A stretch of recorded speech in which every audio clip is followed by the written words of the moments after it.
Welcome back to Behind the Vocals. This week we are joined by the one and only Mr. Frank Pierri of Monsters and Cold Below. It's an amazing episode where we talk about everything from MySpace era deathcore, music, tours, all things vocals and lyrics, as well as the upcoming reunion show for Monsters. So without further ado, let's get into the episode. All right, we are joined by the one and only Mr. Frank Pierri of Monsters and Cold Below. Sir, how are you doing? Thank you for being here. I'm stoked to have you.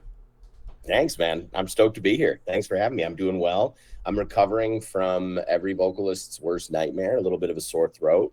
Got a little bit of a cold, but we're here, man. I'm excited to do this and appreciate you having me on. Oh, dude, it's an absolute honor to chat with you. And you touched on it, every vocalist's nightmare. It's I've said this all the time. It sucks. It's not like we can restring our throats or, do anything like that. Like, we could just wake up and be sick and then, we have to do what we do. It's dude, it's I know. When I used to be on tour, I would always get sick like the first week because like my body would not be adjusted to like sleeping in parking lots or like sleeping in a van.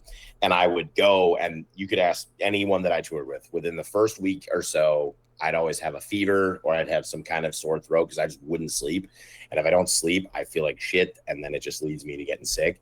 And like, there's so many times where like I think back and I'm like, God, it's like, I don't know. It's just like I didn't feel my best. And it would be like the first night of tour. And I'm like, fuck. But then you get accustomed to it and you're good. Oh, yeah.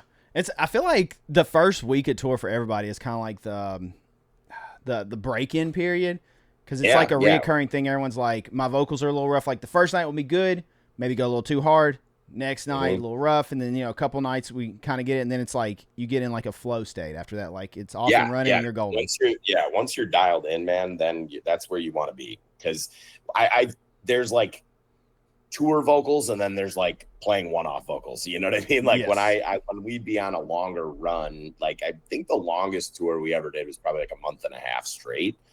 So it was like maybe 60 some or like maybe 50 some days on tour. I don't know. But like by like the middle of that, like I could scream so easily.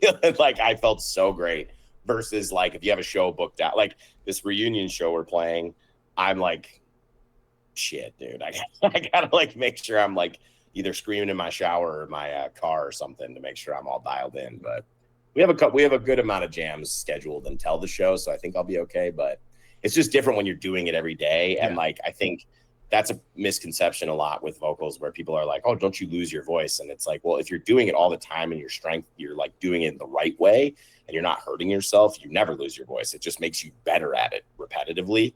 But yeah, that first week always kicks my ass. So anyway, I'm happy to be here, feeling better now. I'm on a little bit of Dayquil. Nice. And then we'll be good. Get some sleep, and I'll be back to human tomorrow. Nice.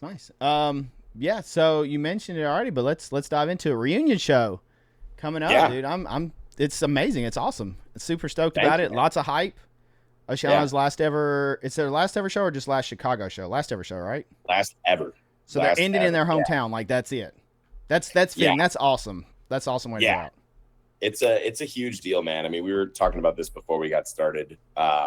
But this has been a long time coming, and a long time coming on the reunion side of it. But basically how this whole thing came about was Oceano was hanging it up this year. They're finishing their last like couple runs. And at the beginning of this year, like this was way long ago, this was probably like March-ish, Adam had asked the Contagion lineup if they would want to do the final show. So he reached out to everyone who did the Contagion record, which is like Devin, who plays in Acacia Strain now, Nick, who plays in Cold Below with me, Danny, who plays in Cold Below with me, and Jason, who used to be bass for them. And he basically was like, hey, we're going to do this last show. Would you guys want to do like Depths and Contagion kind of in its entirety for this show, like our much material? And so once they were in, then they brought it up to us and were like, maybe a long shot. How do you guys feel about it? Would you guys be interested in playing, like, to do a reunion? And Oceano and Monsters had always been very close with each other. I mean, Danny's my best friend, who Danny Turchin is, and he played drums for them while I was in Monsters. He was in Oceano. They took us on our biggest tour we ever did. We're both from Chicago. We played shows together, from local shows to shows that we would headline or play at larger venues in Chicago. So it was like very much an Oceano Monsters kind of brotherhood band, friends and all that stuff. So like they were like, it would be cool if you guys would want to do it. And given like, I guess given the level of impact that Oceano has on Chicago, the impact they have on, you know, deathcore, the impact they have on heavy music, like for us, it was like, we have to, man, we got to do it. We absolutely have to do it, because growing up, all of us went to the same shows. We played the same shows together. And, you know, I've seen that band since they were playing on the floor to playing House of Blues and shit like that. So it was something where we were like, okay, I think we got to. So I reached out to the rest of the band, reached out to the other members, and was like, what do you guys think? And we were all like, we're down, we're doing it. So then we got I think the first thing we did was get a group chat started. And then we were like, we haven't played a show together we did do one reunion after we broke up, about 2 to 3 years after we broke up. We did one reunion in Chicago, and then we haven't played together in probably 13-14 years. So it was like just nutty, like, you know, all of us just kind of talking, and then we're like, let's schedule a jam. So there's a spot we go to out here in Chicago that you can like rent out a room. So we like rented out a room, we all came down, got together, and it was like surreal, man. It was wild. Like it took a minute to like brush the cobwebs off a little, but then by like the second run through of everything, we were like, holy shit, like we are still know these songs, you know? So it's been crazy, man. For me, it's incredibly sentimental. It's really cool, man. It's cool that kids still give a shit. I like, now that I'm older and not a fucking, you know, 19-year-old kid, it's you really start to understand like how special that is, that people give a shit about the music you make. So we're really grateful and really humbled, and we're excited, man. It's gonna be awesome. There's a revival too with like that era. We've kind of talked about it. It's like the MySpace, I guess is what the era we're calling MySpace deathcore stuff. MySpace era. Yeah, and it's my theory with that, dude, is I've like thought about this a lot, because what I think, just from my experience in it, what I think is the reason for the revival is the resources are just so accessible. Like back in the day, if you wanted to show someone a band that you liked, you're like, hey, I like this band. You'd have to go to somebody's house, sit down in front of a computer, make sure they had high-speed internet, and then go to their MySpace page and play one song. And then if you wanted their album, you had to drive to Best Buy or Hot Topic or wherever, and then you had to get the album. You had to sit down and listen to it. Now, I do have a little bit of nostalgia for that, because I think that's cool, and I think that's a cool way to share music. But now, from the eyes of a band wanting to get your music out, just put that shit on Instagram and TikTok, and like it's just so much more accessible now. So I think like there's so many bands that are like, shit, man, I mean, we didn't have this when we were doing it. Like, let's give it a whirl with more resources, more reach. And then you see these bands come back and they're killing it, because so much, like, then it becomes like, oh, this is a band I grew up with. I'm showing it to these guys now. But like showing it to them is as easy as sending a Spotify link or tagging them in something. Like the spread of these bands is so much faster than it used to be. And I think that's a big reason everyone's kind of like, fuck it, man. Let's get back together and see what happens. Because when we would tour, you would have to sell your CDs. You'd have to be pushing that on the road. You had to be on the road all the time. Now you don't really have to do that, you know? And I think as a musician, people are more inclined to like touring is hard. Like touring is incredibly taxing, man. If you can do that from home and you have a studio access, you can put it online, you're building a fan base, good on you. You know, I think it's great. It's crazy how far it's come. Like everything from, like you said, the stuff at home, because back whenever we were really like doing stuff, you had to book studio time. Like right. It was hard to have like a legit setup at home to get a quality recording. Like you could get maybe like some pre-production, you know, little rough tracks, scratch tracks, stuff like that, but you couldn't get like an actual high quality release. No. So you had to go like book all that, and then even distribution now. Distribution back then was much different, and now DistroKid, CD Baby, what's the other one? There's like 3 or 4 other ones. I'm blanking on them. but Well, they hit it's everywhere. yeah, it's the distribution piece and like being able to put out music. Like, I don't know, man. It labels are less needed these days. You Yes. know, like you could be DIY. My two younger brothers are in a band. They're called Good Hangs. Shout out Good Hangs. If anybody likes pop punk, they're a pop punk band. My youngest brother plays bass. My other brother plays guitar. That's sick. They play one show a year. They do not tour. They do not have any interest in touring. They don't have any interest in getting signed.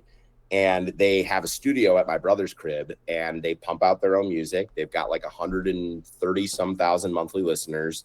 They have a couple songs that broke 1 million plays. That's awesome. And they play one show a year. They post it. It sells out within the day. They play it. They make money off merch. They have an online merch store, and that's it. And they all work full time and have families and all that stuff. So like for them, that's their outlet. That's the way they can make music. But like, dude, when I was 19, that was just not a thing. You could not do that. So now you have all these, dudes who are in their mid 30s who are bored as shit and used to tour and used to make music. And you're like, what if I just like do it again with all these resources? And now it's like this big MySpace revival, as they call it, or whatever. And I think it's awesome. I'm here for it, man. I'm here for it. I'm doing music again too, because it's like, why the fuck not? You know? Yeah. Have you guys kind of talked about or even wondered like what would our numbers look like? What would Monsters like if we released something? If we did write a new song and put it out there, like what would that look like? Yeah, dude. Me and Ben have talked about recording a song a little bit. Like we talked about it a little, and like it's funny you bring this up because I've been watching, of course, as everyone does.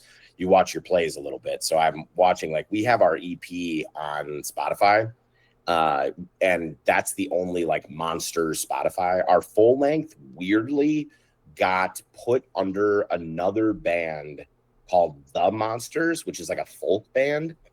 So our full length is under that, but then we have an actual Spotify where we put the Righteous Dead EP.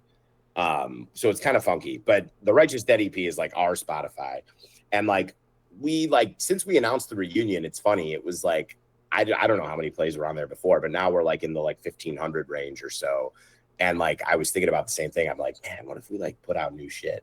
But then I don't know, like both of us have like me and Ben both have other projects that we're working on now. And a bulk of what would drive putting out a song would be me and him. So it just would be, I don't know. It's not off the table, at least from me. And I'm sure he'd say the same, but it just, I don't know. We'll have to see, man. We'll have to see. The reunion show is getting a great response.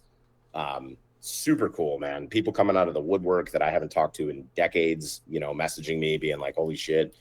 So who knows, dude? We'll see. I mean, we're printing merch. We're printing some CDs. We're printing some cassettes. We're gonna have a little spread. So we'll see, dude. We'll see if the want is there, maybe. But like I said, Ben is doing Jerome now, like pretty full time, and I'm doing Cold Below on the side of having a shitty 9 to 5. So it just depends. It just depends, kind of.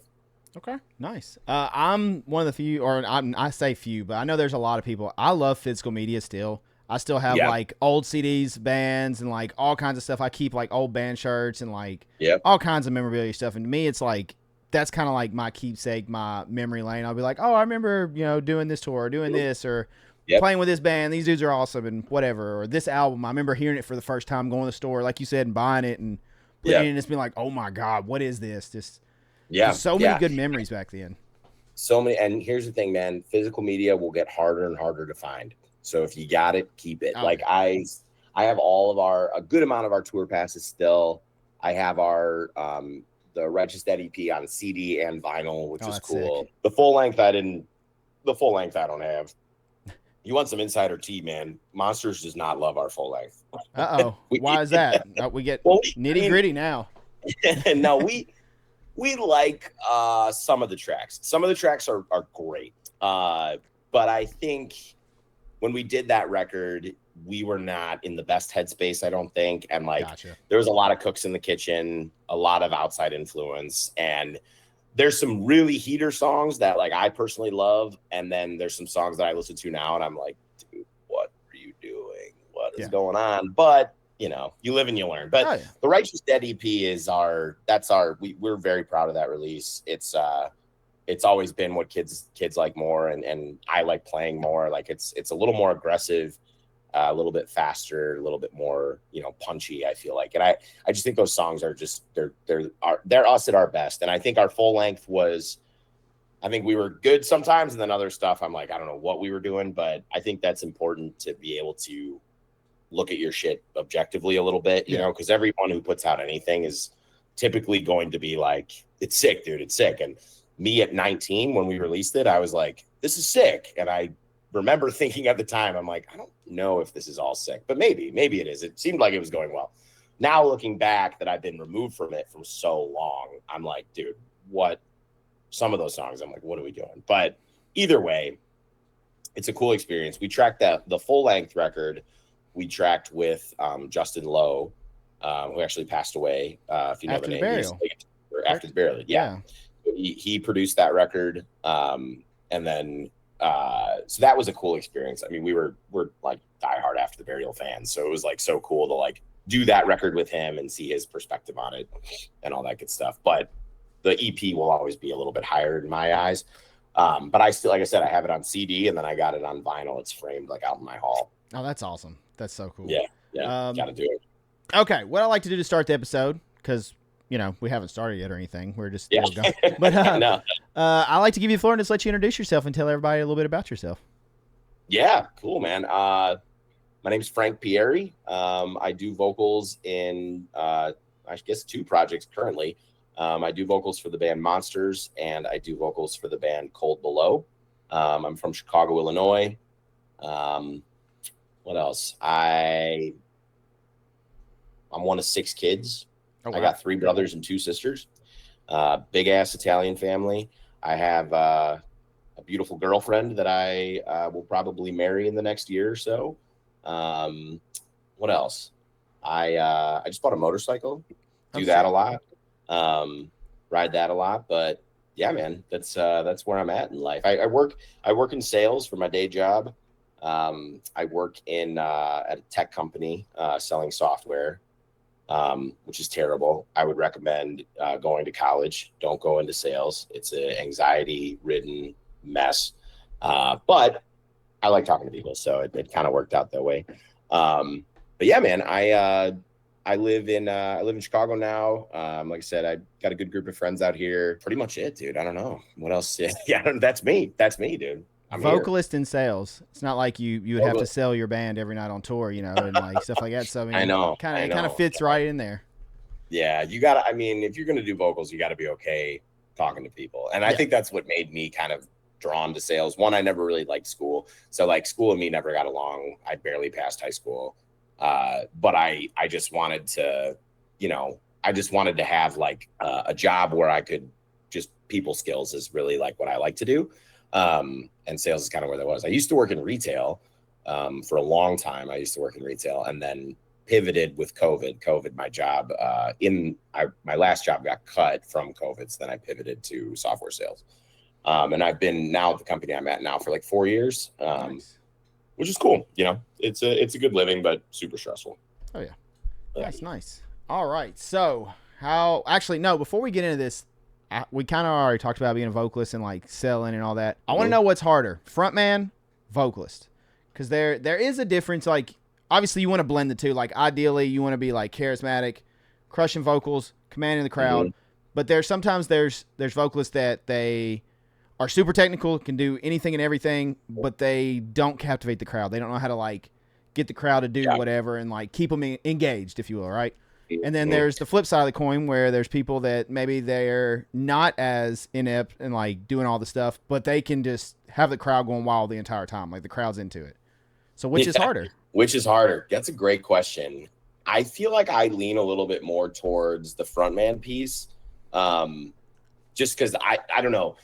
I think they're both kind of hard in their own right. You know, like I see vocalists now who are doing stuff that is like, I'm like, I don't know how you're doing that, you know? Yeah, it's crazy. And it's crazy. The enunciation, the sheer volume of some of these noises that like the only way I could make those noises is if I'm like whispering them, right? Like that stuff is crazy. But then on the flip side of it, like I don't know, I'll see a band and like if the front man is not like working the crowd, it like gives me like I'm like, come on, dude. Like you have like all these people who are clearly into your band, like yeah, get them involved, you know. But the real answer, and I guess what the hardest part, or I think the hardest part is just you just need shit that people are gonna sing with you. That's what I think, because that kind of covers both areas, because you can make yourself sound a certain way for a line, but to me the most important part of any vocal structuring or lyric structuring is hooks. I don't think that a lot of times I think the more technical, crazy, monster sounding vocals, like that's really cool, but I have no idea what they're saying. And I grew up in this genre, you know, like I have to like look up lyrics and stuff. Now on the flip side, if I hear a catchy hook, I'm not going to care as much what that vocalist quote unquote sounds like, as much as I am going to be like, man, that's a sick fucking line. And that perfectly hits over that riff or that breakdown or whatever. So I think the perfect marriage of it is make your lyrics and music catchy enough where you can work the crowd and also do, you know, your vocals. Because if you're having, I'm a big believer too, like, I don't think you should ever like shit talk your crowd. I can't stand that. Like when you see like a mad vocalist, when they're like, nobody's doing shit, or like, this is, you know, whatever. Like, I feel like I was guilty of that when I was like 18 or like 17. Like the first time I ever picked up a mic, I was probably 15. But like, I think I was guilty of that, like in my childhood. But now that I'm older, I'm like, working the crowd on the frontman side should feel like the crowd wants to participate with you. And if they don't want to participate, don't hound them for it, because they're just going to be annoyed with you. Like, they're just going to be like, this guy's a douche. Like, I don't care about your band, man. And you yelling at me is not going to make you care about your band. Make me care about your band. So I think like if you do a good combination of just really hooky lyrics, the rest kind of takes care of itself, you know. Okay, nice. Had to come in with a hard hitting question right out of the gate. That's a great question though, man. That's a great question. Okay, you kind of already mentioned it. So were you 15 when you started doing vocals, or how long have you been doing vocals? Yeah, probably the first band I ever did, I think I was a sophomore in high school. So how old is that? I don't know. Leave it in the comments.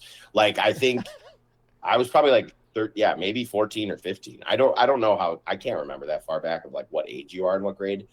But basically I had, you know, big family. My older brother was in bands, and he was what got me into hardcore, metalcore. Like the first concert I ever went to, I was a freshman in high school. My older brother took me to go see Coheed and Cambria and the Juliana Theory. Do you remember that band? Mm-mm. Me, I don't really either. I just remember the name. But Coheed and Cambria, I went and saw them. I was like a little kid. And then from there, my brother took me to see Metallica. I was still just a little tyke. That might have been in like 8th grade. I don't know. But I saw Metallica when I was really young. It was the Summer Sanitarium tour. Metallica, listen to this lineup, dude. Metallica, Limp Bizkit, Linkin Park, Deftones, Mudvayne.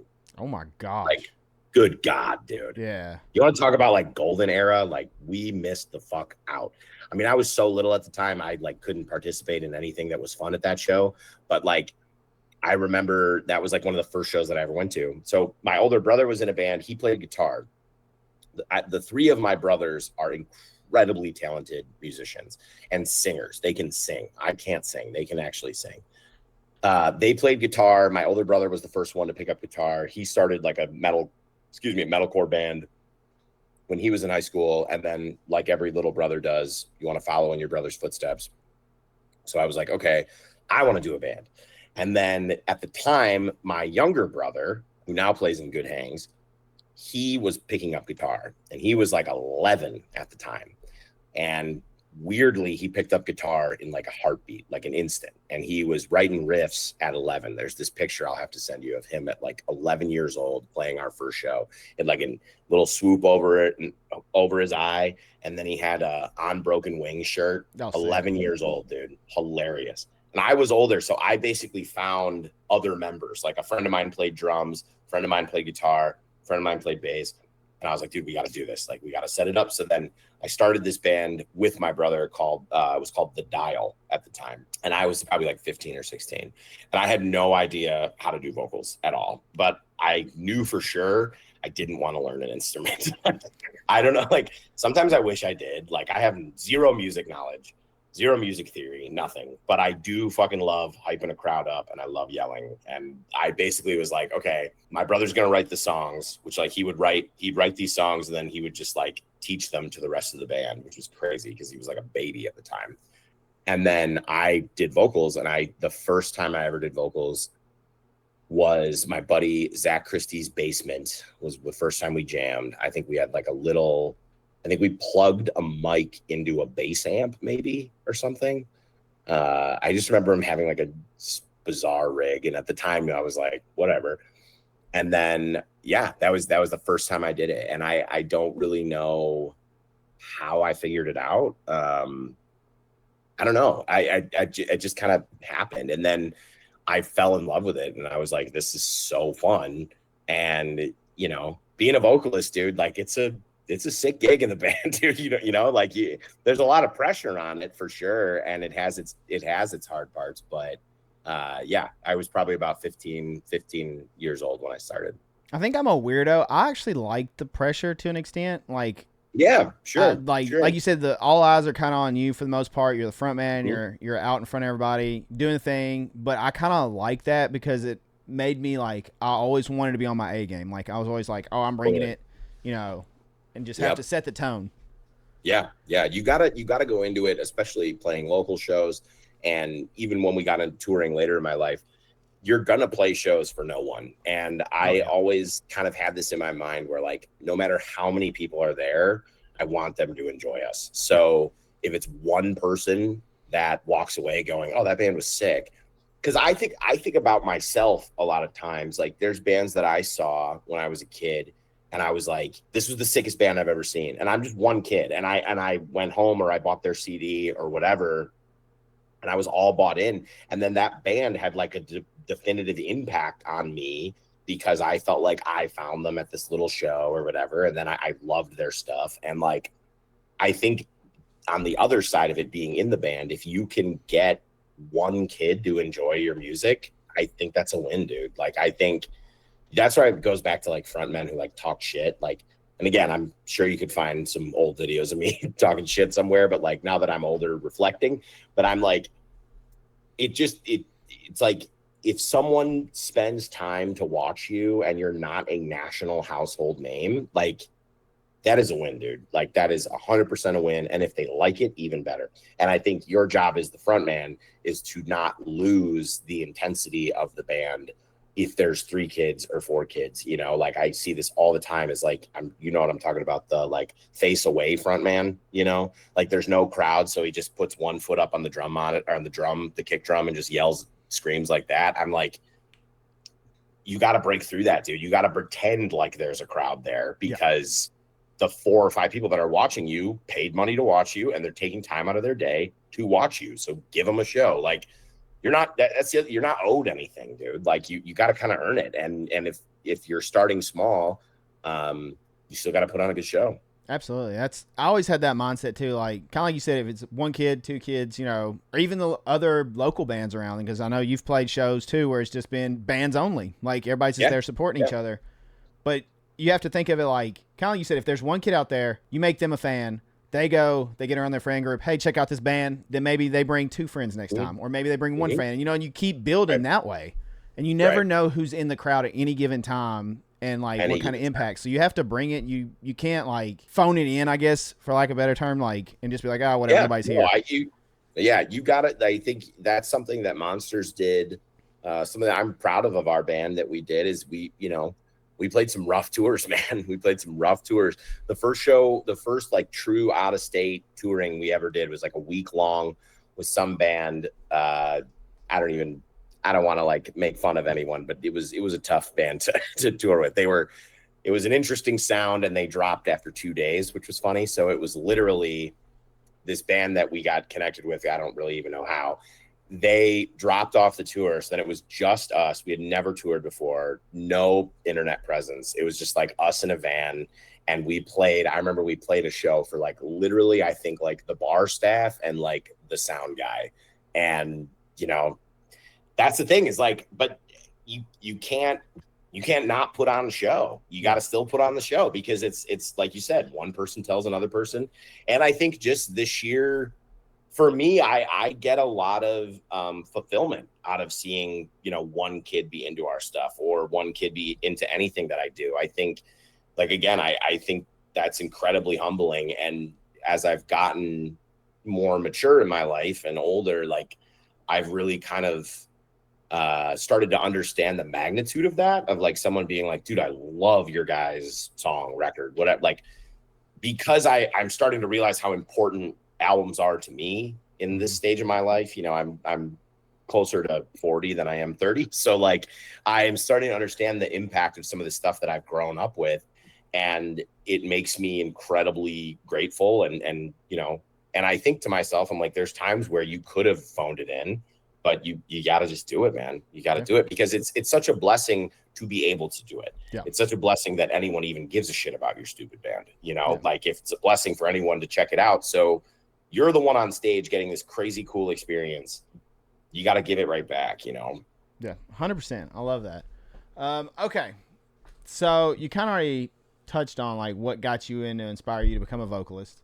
And you said you didn't play any other instruments first. I fumbled through guitar. Awful. Yeah.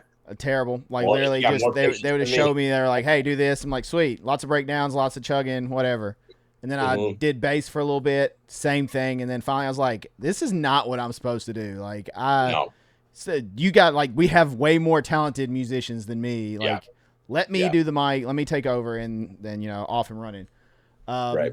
All right. So you said you don't really remember how you learned. Was it kids nowadays live in a wealth of knowledge that we did not have learning new vocals back in the day? Like, there was the Zenna screaming was the only thing, and you kind of had to either stumble upon that or someone in the scene or another touring band or something had to like kind of pass it along, because that's how I end up hearing about it. Like, another band was like, hey, check this out. But there was no YouTube videos, no tutorials, no vocal academies, nothing to teach you how to like do this without hurting yourself. Like, pretty much it was all trial and error. Was that just you just do it? It hurts. Okay, don't do that again, kind of thing. Yeah. A big thing for me was trial and error. And I think the style of vocals that I started with, I was a huge fan at the time, and still am, but I was a diehard Every Time I Die fan. And Keith Buckley's vocals are so unique because they're just like yelling, right? He's just yelling, and there's this intensity behind it and a lot of passion and a lot of rage. And I was really attracted to that. And I was like, that I think I can do.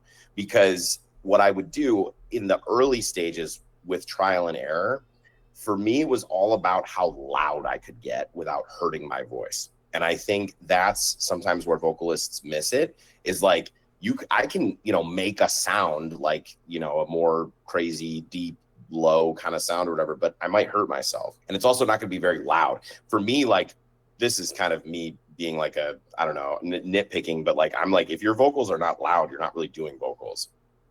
You're just like making noise. And that some people do it and it works. But to me, I like when I would hear Keith Buckley, like I saw Every Time I Die in a bowling alley in Chicago, Fireside Bowl. So like, this was a floor show. It was As I Lay Dying. It was Scarlet, if you remember that band on Ferret Records. Super sick band. And then Every Time I Die, and I don't remember who else was on it. And they played, and I just remember watching Keith Buckley, and I was like, that's the shit I want to do.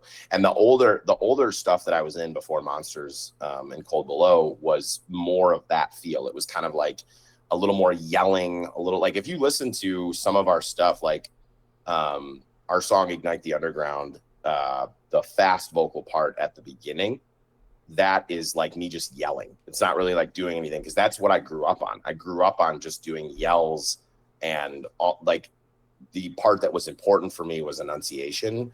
I wanted people to know what I was saying. I wanted people to hear what I was saying, and I wanted people to be able to sing along or whatever. So the yelling for me was always a little more, you know, doable. And then I got to this place where I was like, okay, like I think I found, like, you know what I'm talking about. It's just that place in your throat where you're like, that's it. That's the spot right there. And if I stay right in there, I'm not going to hurt myself.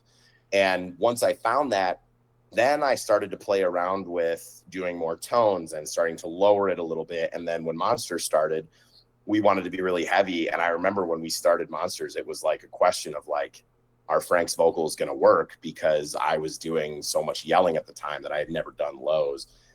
So then trial and error, seeing if I could do, you know, this range, could I do it loud? This range, could I do it loud? This range, too low, can't get loud enough, not going to do that. So like for me, it was all about volume and how comfortable I was. And if I blew my voice out after a practice, I knew I was doing something wrong. Like I needed to be able to talk it out. What's funny is I'm sick now, so I'm not going to do it. Plus it's brutally cringe to do, but I would always try to test how high I can make like a squeak noise. It used to annoy some of the band because they'd be like, what are you doing? But I would be like pushing out on my vocal cord to make sure that I could do like a high pitched like squeak. And whenever I could get a high pitched squeak, I knew my vocals were like ready to go. I don't know if there's any science behind that or anything. It's just being able to hit that tone was like a looseness in my throat, if that makes sense. Like it just felt like kind of like, okay, cool. Like I can raise my voice really high. I can go low. And that's kind of how I would pressure test, like where I'm at, kind of like, okay, I feel good today. Like I'm gonna see how high I can make a little squeak noise. And if I feel like I could hit that highness of it real fast, then I was like, okay, cool. If I felt like I needed to kind of like work at it, then I was like, oh shit, I'm a little, you know, off or whatever. But the early stages were really just, trial and error and just like wanting to sound cool. I was just like, I want to yell shit. I think Keith Buckley's awesome. I want to be Keith Buckley. And, you know, that's kind of how it started. Nice. I'm right there with you on being a loud vocalist. I've never been like one of the ones that could just quietly do it. Like if I am screaming or I'm doing vocals, it's very loud. And and like, especially if we're in like a house, like doing something, I'm always like, I'm sorry, I can't help it. Like it's just how I do vocals. Like it's what I know. Like I'm gonna project really loud. And got it, man. That's how it's gonna. And that's the fun. That's the fun part for us. Oh yeah. I want to fucking yell, dude. Are you kidding? It's a blast. I want to scream into a microphone. That shit's a blast, dude. So like that's the fun part. If you can make it loud and you can get intense with it, I think like that's what makes metal and hardcore cool. Is you watch that frontman up there who is just belting it out and just he's got something to say and he means what he's saying. I've always been more drawn to kind of the more yell of it than anything. It's, man, there's no energy like a metal hardcore show. Like there's nothing like it. Like I remember, I don't know if you remember like the first time going to like an underground show and just experiencing it, but like for me, it just instantly it put its hooks in me. I was just like, this is unreal. Like it just, like you said, the emotion, the passion, the energy, the crowd, like the transference back and forth. It's something special. Something special. Yeah. I mean, I saw every time I died at Fireside Bowl, my earlier shows, I saw Zayo at a VFW hall. Those dudes used to be wild. Like they're wild. Dude. Yeah. Wow. I love Zayo, which some people call it Zayo. I grew up calling I've always heard Zayo. Zayo. That's always what that's what I call it. But shout out to Zayo. Sick band. Those dudes, they're still going, right? Yeah, they play some stuff. That's your next guest, man. Have them on. Oh, dude. I would love to have it. That'd be so sick. I've never got to watch them live, but I've seen tons of videos, and their energy in live performance is crazy. I love it. Crazy. Okay. Early mistakes. I'm assuming, especially since you're a loud vocalist, pushing too hard is probably like, I would say that's probably it, where you like, kind of like you said, you're going out of your range, because it's kind of like a sweet spot, like you said, when you find like, hey, you know, a mid-low, or like this range is kind of like where I know I can comfortably do things, and then I can fluctuate, like maybe shift a little higher, a little lower, kind of, you know. But pushing, would that be probably your early mistakes? Just like, yeah, I think pushing was one. Blowing my voice out was probably an early mistake. This is more like on the front man side, I guess I could say, but like some of my earlier mistakes were, I think I sometimes would focus too much on like getting the crowd hyped, and I would like miss lines. Like sometimes I would like give up a line to like, you know, say a mosh call, you know, like that kind of thing. But I remember when I was when Monsters first like got picked up by our management at the time and everything, like they were like, dude, you gotta like sing you gotta make sure you sing every part. And I'm like, yeah, dude, but I'm like hyping the crowd. And then they're like, no, dude, you gotta like, you still gotta like do it. So like, I think that was probably kind of an early mistake that I made. But I think if we're thinking like straight technique, I think like, yeah, I blew my voice out so many times in the early days. I would try to go too hard. Or like a mistake that I used to make too is like, I would like try something without trying it prior. You know what I mean? Like it would be live and I'd be like, oh, I bet I'd be so adrenaline. And I'd be like, I'm gonna do some crazy low right now. And then it'd be like, brr, they would be bad. And I would like be like, shit, dude, that sounded awful. But I think you gotta practice, you know, you gotta test where you're at, you gotta see what feels good and you gotta see what's gonna sound good. But sometimes just because I'd be so stoked, I'd be like, I could just do that low and I'll just do this part super low. And then I just would be like, that didn't work. And now my throat hurts. So what was your aha moment when doing vocals? Was it just finding the sweet spot, kind of like in your range? Finding the sweet spot and then being able, the aha moment really, I think for me was being able to hold a scream. Because that's when I think went from like just screaming to like being more of a, you know, vocalist or whatever you want to call it. But I figured out how to maintain my sound, maintain the noise, and the tone of it. Yeah. And then I could just stretch it, dude. Like, and that was kind of always I was always very proud of that once I figured it out, because I could hold like a scream for so long. And then what that would do is it would help me record, because I would do songs in, you know, 2 takes or something, because I could just kind of flow with the lyrics and just keep the voice going. Like I remember I did guest vocals on a friend's record once. And that was something that like you know, it was the first time I realized that I was doing something a little bit more effective. Was they were kind of like, oh, you just like did that in one, you know, you did that in one breath kind of. And I was like, yeah, I just kind of always do that. And then that was where I kind of realized, where I'm like, oh shit, like, okay, that's really going to help here. And then from there, everything it just started flowing a lot better. Once you could just like a bigger breath and being able to enunciate a whole line while keeping your tone without having to like do individual words, is I think when I really kind of was like, okay, I could do this, you know, I could do this for a living at the time. Hell yeah. All right. I have to ask, I feel like I know the answer. I'm pretty sure I know the answer. And this is going to go back to, we were talking about him earlier, Tim, formerly Within the Ruins, now Blood Throne. Mm-hmm. Do you think, okay, nowadays you were kind of talking about just like noises, you know, how all the vocalists and there's nothing wrong with it. Like, to each their own, you know, do what you want to do. What do you think is harder or heavier or more brutal, whatever terminology you want? Do you think just like the animalistic noises or enunciation? I think enunciation, man. I knew you. Okay, so I kind of figured you'd say that based on like your answers. Tim was the same way. He's like, I think that's way more brutal if you enunciate your words. Like, I understand what you're saying. It hits harder. It's just heavier. Okay, dude, think about it this way. All right, what's the one song? Like, okay, think of like Will Ramos in the vocalist world is essentially like the top tier right now. You know, I think him and like Phil from Whitechapel are like I mean, Phil to me is that he's the best. Like, Phil is the coolest, the heaviest, like he's just the best. And his enunciation is so goddamn good. And if you think about, like, at least for me, like I listen to Lorna Shore a little. I'm not like a huge fan of the band.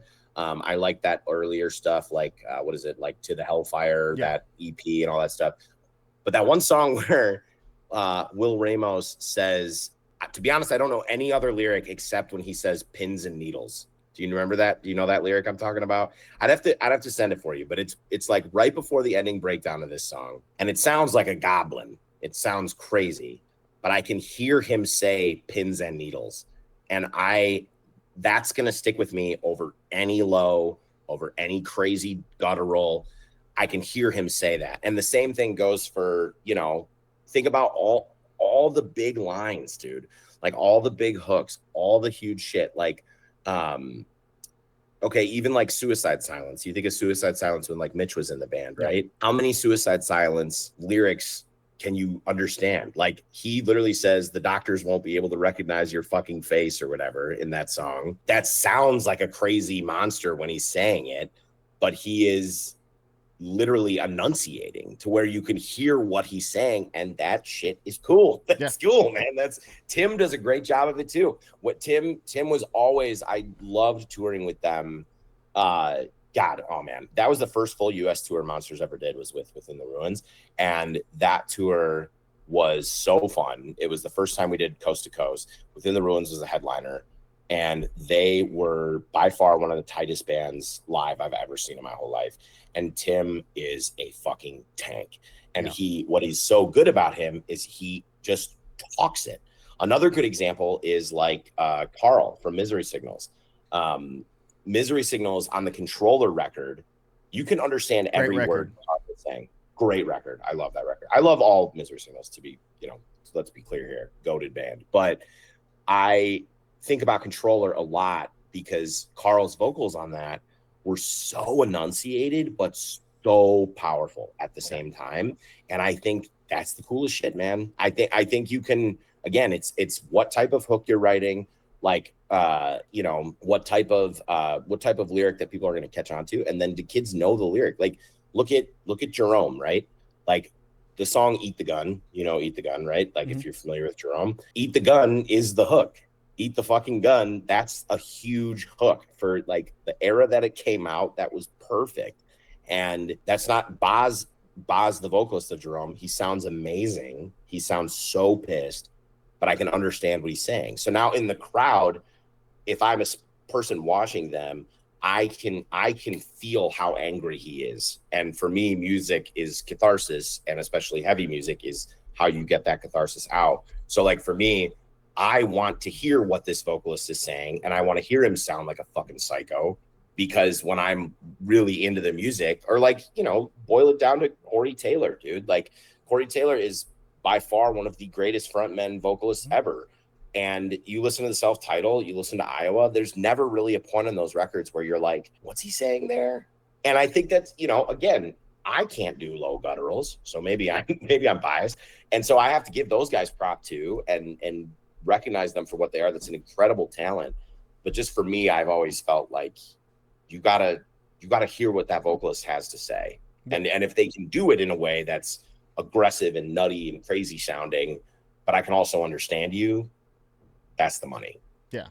You kind of brought up Phil. He's always been really good at that. You look back at like Smack Defilement and stuff like that, like brutal, like gutturals and all kinds of stuff, but you still know the lines, like right, Vice or Excise or stuff like that. You still know like all the brutal details of the lyrics he's saying while sounding so pissed off. It's right.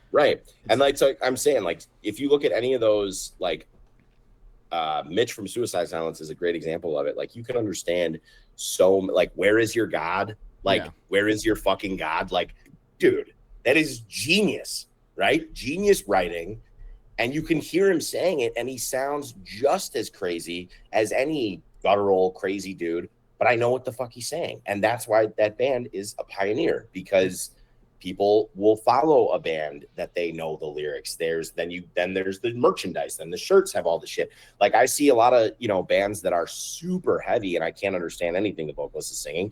And then I see their shirts and I'm like, maybe that's a lyric, maybe it's not. I don't know. It looks cool, but like maybe that's a song lyric. So yes, it's funny you guessed that based on our conversation, but yes, very much more enunciation for me. And we talked about Tim. Huge shout out to Tim. He is he's a homie, awesome dude, amazing person, fantastic vocalist. Yes.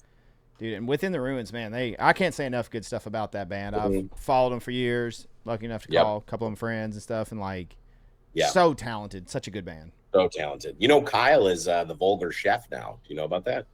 Okay. Do you remember their old guitarist, Kyle? Yeah. He would have been on their earlier stuff. He became an influencer. He does an account called The Vulgar Chef, where he makes like funny ass, like kind of like stoner food almost. And he exploded. And I think he has, let me look. Yeah. The Vulgar Chef, Kyle Marcoux. 363,000 followers. My gosh. Nuts. And now he makes like hot dogs and Oreos mixed together. Like it's just crazy shit. And like That's what he's doing now. But yeah, love those guys. We did their headliner. They took us out for the first time, and they really like, man, they were super influential to just like learning how to tour. They Because were workhorses too. Those dudes toured like dude. maniacs. Oh my God. They had a diesel van. So I remember they used to be able to sleep with their air conditioning and heat on, which I was so jealous of. But they had a diesel van, so that shit could fucking run forever. And they just knew how to do it, dude. Like they just were like, everything was so optimized. They had like, I remember they had like grills they would bring, all this stuff, and like they just had such a love for it. And being a young band that like we had never done a full US tour, like they were very much like taking us under their wing. That tour was Monsters, Chelsea Grin, Within the Ruins, Those Who Lie Beneath, if you remember that band. Yep. And then American Me played some shows too. Yeah, sick. That was our first full US tour. So it was like, we were like the opener. We were like the baby band, but like it was so surreal. Like Chelsea Grin was like just exploding at the time. They were like doing very well, but they were like right about to get to like huge. And then did that tour come through Nashville? Like, dude, I don't remember.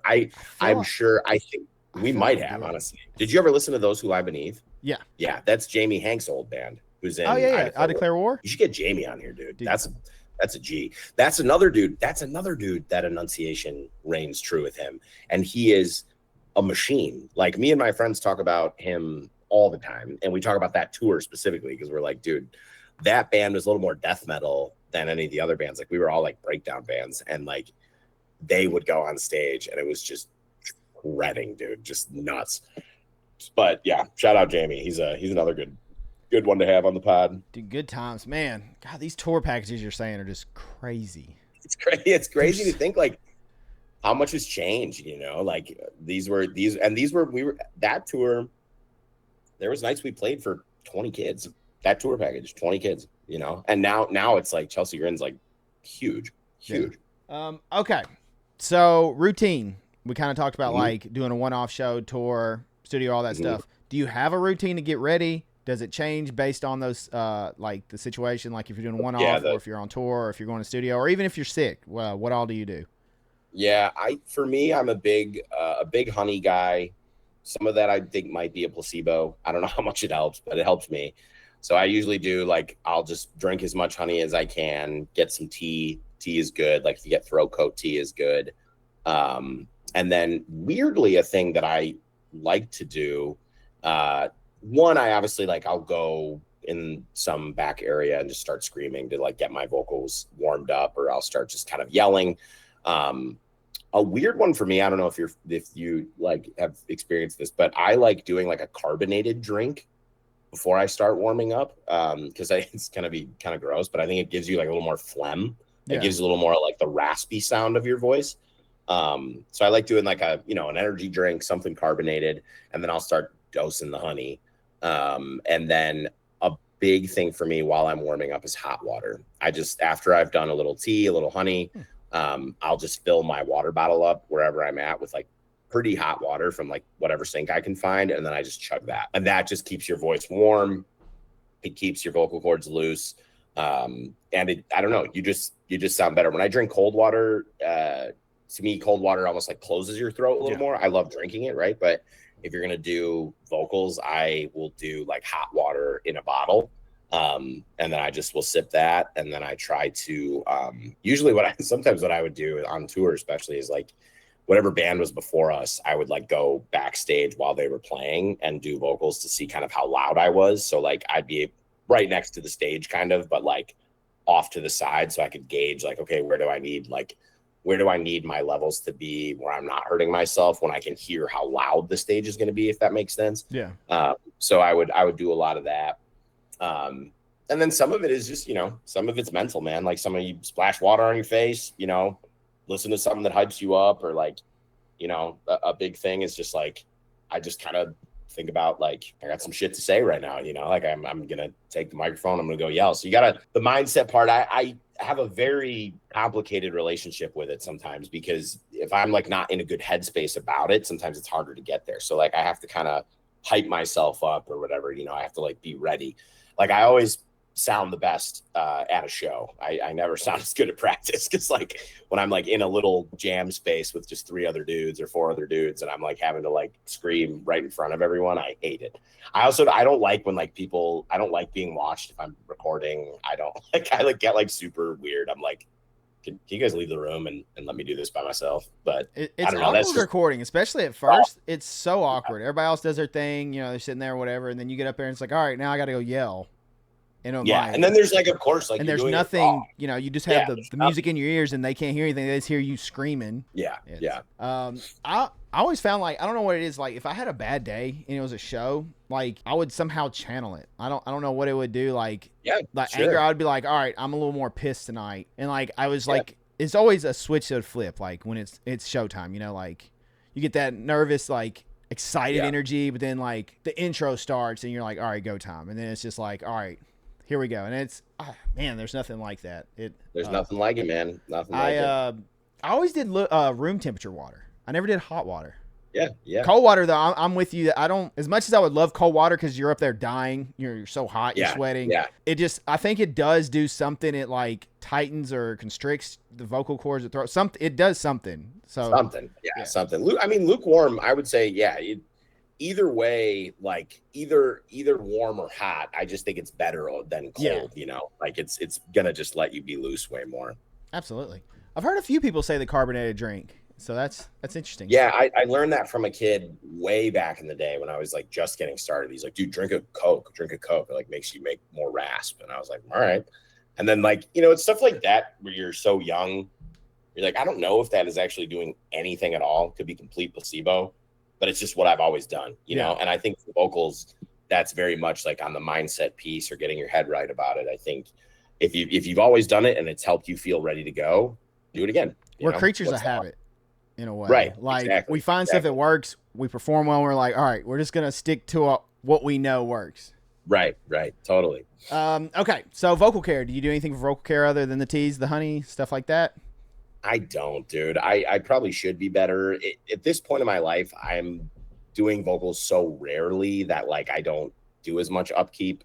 I know they have like a ton of like I've seen those like vapor things people do, but yeah, nothing really right now. It's just leading up to a show, I'll start to, you know, do it more on my own time or start to try and get louder in my own time or whatever. But no, nothing really, like no care, I should say. But if I was going to tour and stuff like that, then I think it's absolutely necessary to do it on the road. But I was never great at that, like keeping up some sort of routine to do it. But I think that era, there was not as much like, there definitely wasn't as much like routines or vocal care. It was kind of like, well, it's like what you're saying earlier, like there just wasn't as much knowledge. It's the Wild Wild West. It was just, I yell every night and it works. I don't know. I do the thing and it works. Like that's pretty much like what you got back then is like, I don't know how I'm doing it. I'm doing it 200 plus nights a year. It's working. Yep. Absolutely, man. All right. Shifting gears, lyrics. Where do you pull from for lyrics? Do you go personal? Do you do conceptual? Do you kind of do a mixed bag? Like what's your go-to on that? Yeah, I think I'm a little bit of a mixed bag. I do like, there's times where I will write to get like my thoughts out or get like a release, or if there's like a song where I'm like, I really want this song to be about this topic, then I'll write. And then other times honestly, sometimes I'll just write for what sounds cool, you know, like I'm like, what sounds tough, what sounds pissed, you know, what's gonna be something easy for kids to remember. I try to think about my lyrics when I write them. I try to think about them in a sense of like, whatever I am trying to convey, I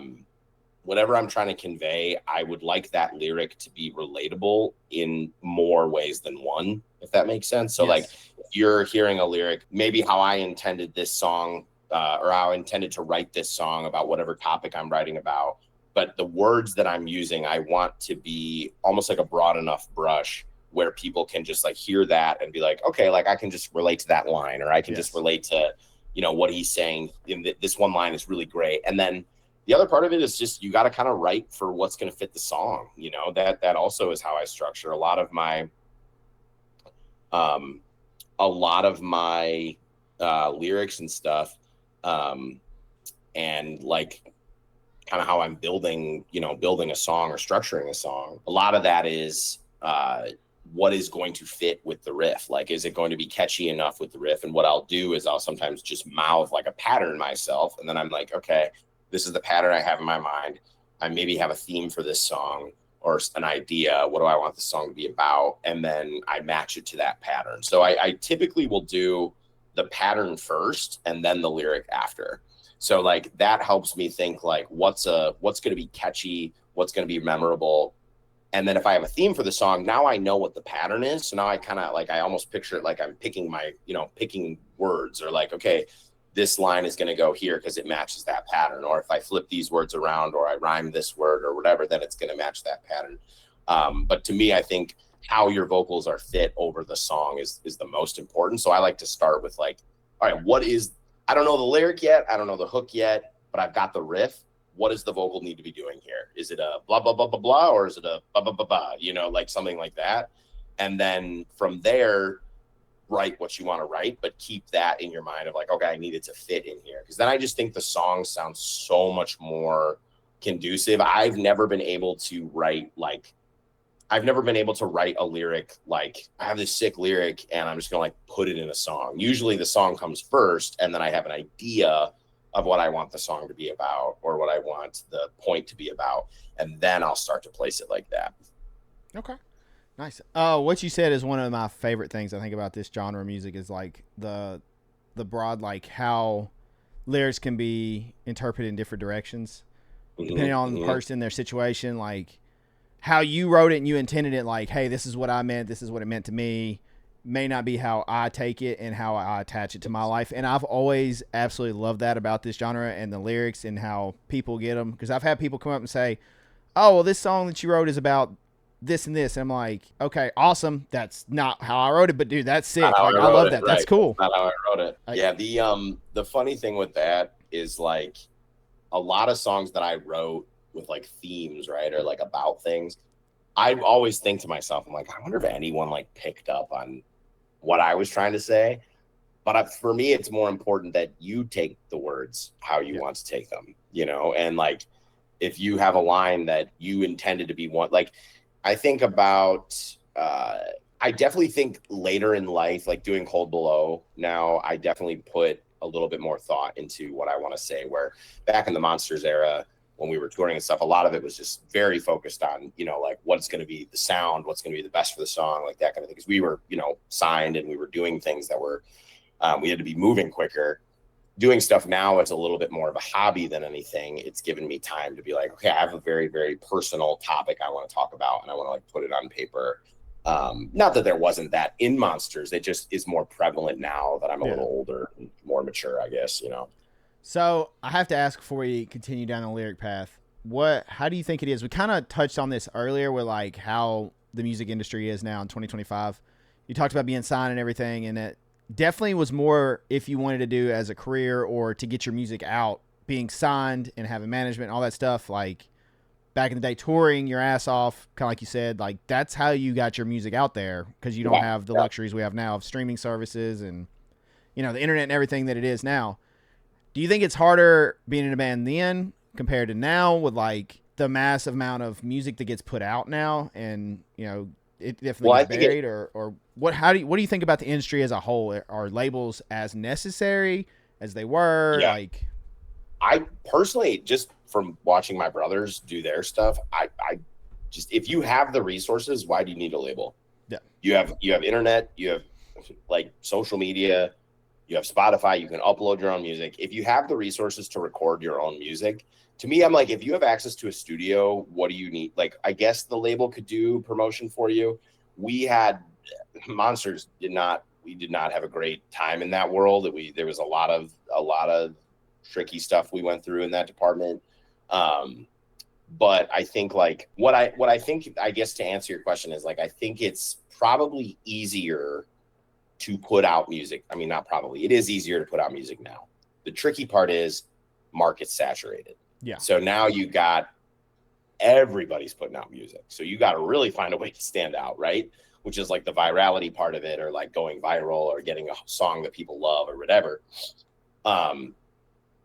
So it's kind of a double-edged sword, right? It's easier to put it out. I don't really think there's a massive need for labels. If I like with Cold Below, like we're not looking to get signed. We're not looking to do we're just looking to make our own shit. And fortunately our bassist has a studio, so we can track there and put our own music out. So like, what is a label really going to do, right? Other than take some of your money. Like if you want to do it as a job, they're going to take some of it. Yeah. Again, no shade if you do it. If the label's great and you got a good relationship, cool. That works too. But I think the barrier to entry in getting music out now, it used to be you needed a label to record your album, give you distribution. You needed them to put you on a tour. Where now, if you have a strong, like, what's that one band? Do you know the band Prison? Sounds familiar. They're a pretty cool band. They're pretty heavy. My buddy John plays bass for them. He used to be in a band called In Alcatraz, 1962. If you're familiar with them, he plays bass for them. They're total DIY.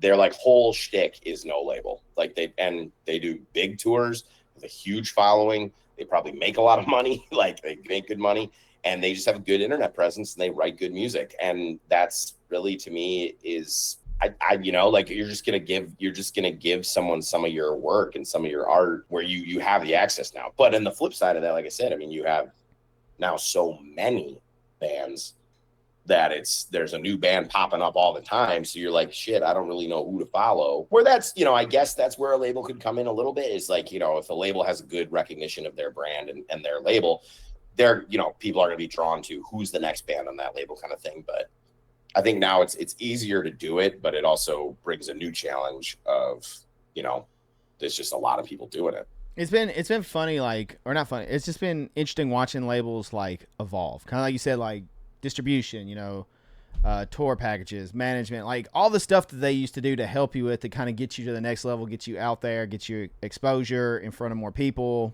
fest, whatever. Now it's like a lot of that's changed, and now there's just a lot more market for DIY. Like you can do a lot more yourself. It's just an interesting, like, the industry has changed so much, and it's really fascinating to see like how it's evolving and what it's doing. Yeah. I'm like I said, I'm here for it, man. I think it's good. I think metal and heavy music is bigger than it's ever been right now. There's bands with breakdowns touring with, major national, worldwide, global acts.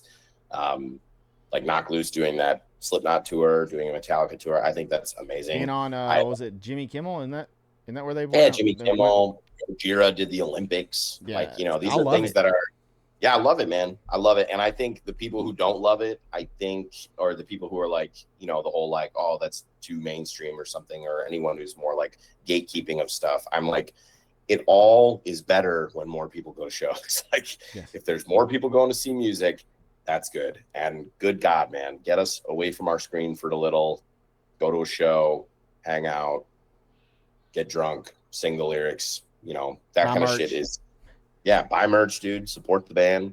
It's good, man. And I think that's a big part of that is the access to social media. And I don't think social media is great in a lot of ways. But specifically for music, I think it works really well. I've heard a lot of horror stories on labels back in the day. I've heard a lot of good stories. I've also heard a lot of really bad stories about like certain labels and just how things went down and like bands are treated, and it's a mixed bag, if you will, back then. Like totally, man, totally, yeah. Ruins had one. I know Ruins had some bad experiences with a label at one time. I'm not gonna say anything. Oh yeah, dude.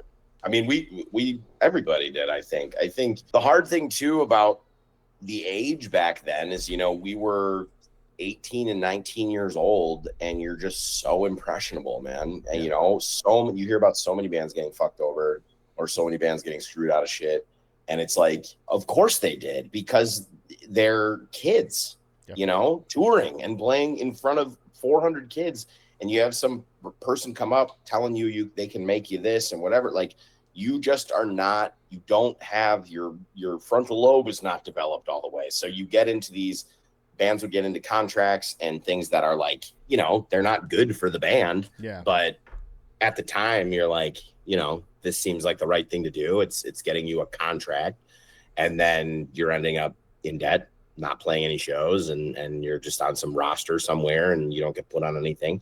But I think that's more of an issue, with the predatory nature of people and the way that people see if there's a band popping up and blowing up, everyone is like just thinking about how can I make money off of that, you know? And that's sad, right? That's sad, and it's part of our part of our culture, for lack of a better word. I mean, it's people are trying to make money off of everything. So I think during that era, especially in the early 2000s, the MySpace era and stuff, when that stuff was really starting to get big, there was just people who they were smarter than the bands were, you know? And I think a lot of times that was more predatory, and I look back on it now and that kind of stuff, where there's things that we did that I wish we never did.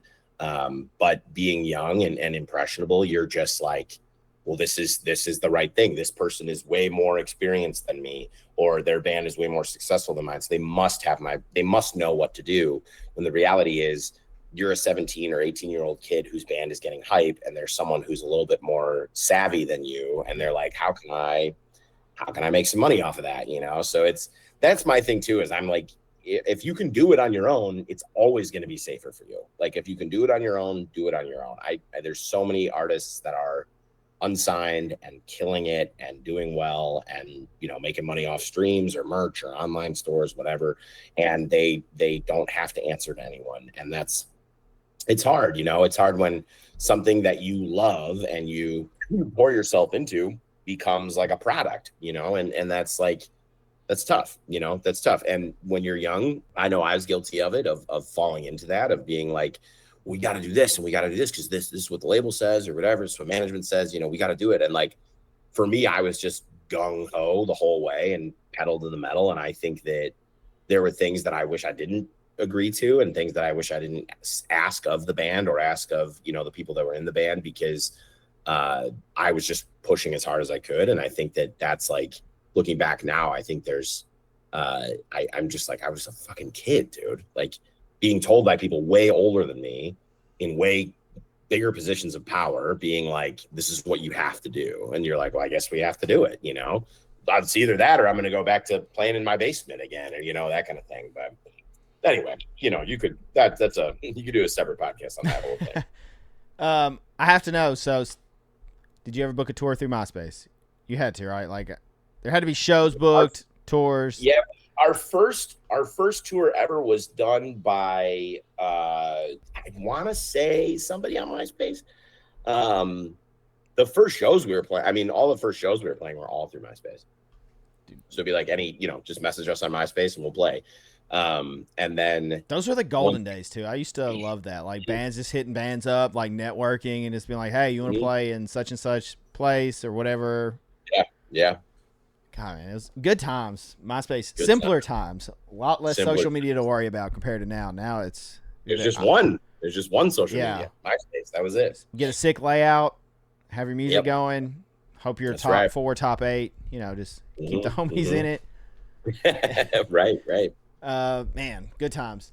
All right, back to lyrics. Do you have a lyricist you look up to or you admire? I would probably say Keith Buckley is probably one of my top. Okay.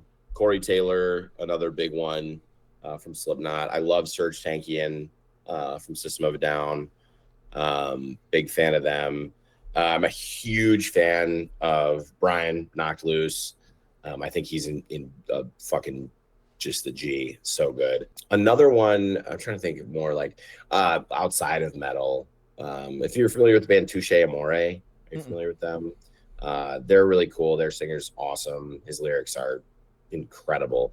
They have one album called Stage 4, and it's about him losing his mom to cancer.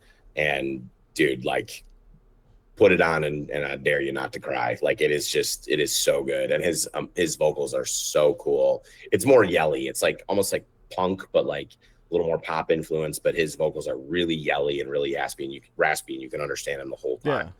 Yeah. And his lyrics are just so good.